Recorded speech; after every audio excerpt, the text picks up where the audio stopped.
2025 എന്റെ രണ്ടാമത്തെ ട്രിപ്പ്, അതും ഫാമിലിക്കൊപ്പം അങ്ങ് മലേഷ്യയിലോട്ടായിരുന്നു. അങ്ങനെ മലേഷ്യൻ റോഡിലൂടെ കാഴ്ചയും കണ്ട് ഞാൻ നടന്നു, ഇരുന്നു. അപ്പോഴാണ് ഞാൻ ആ കാര്യം മനസ്സിലാക്കിയത്. ഞാൻ ഒഴികെ ബാക്കി എല്ലാവരും അതിതീവ്ര നിദ്രയിലായിരുന്നു. അപ്പൊ എങ്ങോട്ടാ പോണെന്നല്ലേ പറഞ്ഞു. വന്ന ദൗത്യം പൂർത്തിയാക്കണമെങ്കിൽ നിരത്തി വെച്ചിരിക്കുന്ന കിയോസ്കിൽ നിന്നും ക്യാഷ് കൊടുത്ത് ടിക്കറ്റ് എടുക്കണം. അങ്ങനെ അതും എടുത്ത് നേരെ പോയി പെട്ടത് ബോർഡിംഗിൽ എന്ന പോലുള്ള ഒരു ക്യൂവിലേക്കായിരുന്നു. ക്യൂ കഴിഞ്ഞ് നേരെ എത്തിയത് കംപ്ലീറ്റ് ആയി നിർത്താതെ തന്നെ ആളെ ഓടിച്ചു കയറ്റുന്ന കേബിൾ കാറിന്റെ അടുത്തേക്കാണ്. ആ കാഴ്ച കാണാൻ എന്തോ ഒരു ഭംഗിയുണ്ടായിരുന്നു. അങ്ങനെ ഞാനും കയറി മലേഷ്യയിലെ ജെന്നിങ് ഹൈലൻഡിലെ കേബിൾ കാറിലേക്ക്. സത്യം പറഞ്ഞാൽ നല്ലൊരു എക്സ്പീരിയൻസ് തന്നെയായിരുന്നു കേബിൾ കാറിൽ ഈ ഒരു ജേർണി. വളരെ ഉയരത്തിലുള്ള ജെന്നിങ് ഹൈലൻഡിലേക്ക് വിസിറ്റേഴ്സിനൊക്കെ കൊണ്ടുപോകുന്ന ഒരു ഏരിയൽ ഗൊണ്ടോള ലിഫ്റ്റ് സിസ്റ്റം ആണ് കേട്ടോ ഈ ഒരു സ്കൈവേ. ഗിന്നസ് വേൾഡ് റെക്കോർഡ് നേടിയ ലാർജസ്റ്റ് ഹോട്ടലായ ഫസ്റ്റ് വേൾഡ് ഹോട്ടലും ജെന്നിങ് സ്കൈ വേൾഡ് തീം പാർക്കും ചിൻ സ്വീറ്റ് ടെമ്പിൾ ഒക്കെ ഈ സ്കൈവേയിലെ മെയിൻ അട്രാക്ഷൻ ആയിരുന്നു. അതൊക്കെ നല്ല വിസിബിൾ ആയിരുന്നു. ഈ യാത്രക്കിടയിൽ 3 സ്റ്റേഷൻസ് കൂടി ഉണ്ട്. അവിടെ ഇറങ്ങി നമുക്ക് അതാത് സ്ഥലങ്ങളിൽ എക്സ്പ്ലോർ ചെയ്യാവുന്നതാണ്. ഇനി അതൊന്നും വേണ്ട, കാഴ്ചകൾ മാത്രം കണ്ടാൽ മതിയെങ്കിൽ എൻഡിങ് സ്റ്റേഷനിൽ ഇറങ്ങി വേറെ ഗണ്ടോളയിൽ തിരിച്ചു. ഗണ്ടോളയിൽ കയറിയ സമയത്ത് അവിടുത്തെ ഫോട്ടോഗ്രാഫർ ഒരു പോസ് ചോദിച്ചിരുന്നു. ദേ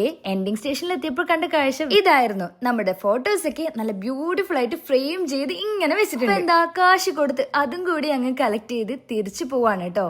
അവാന സ്റ്റേഷനിൽ സ്റ്റാർട്ട് ചെയ്ത ജേർണി ചിൻസ്യൂ സ്റ്റേഷനും കഴിഞ്ഞ് സ്കൈ അവന്യൂ സ്റ്റേഷനിലാണ് എൻഡ് ചെയ്യുന്നത്. വരുമ്പോ തന്നെ നമ്മൾ റിട്ടേൺ ടിക്കറ്റ് എടുത്തിട്ടുണ്ടായിരുന്നു. 19 റിംഗറ്റാണ് ഒരാൾക്ക് വരുന്നത്. സോ മലേഷ്യയിൽ വന്നിട്ട് വളരെ ബ്യൂട്ടിഫുൾ ആയിട്ടുള്ള ഒരു വ്യൂ തന്നെയാണ് കേട്ടോ ഈ ഒരു റൈഡ് നമുക്ക് സമ്മാനിച്ചത്. എന്തായാലും നമുക്ക് എല്ലാവർക്കും ഒത്തിരി ഇഷ്ടമായി.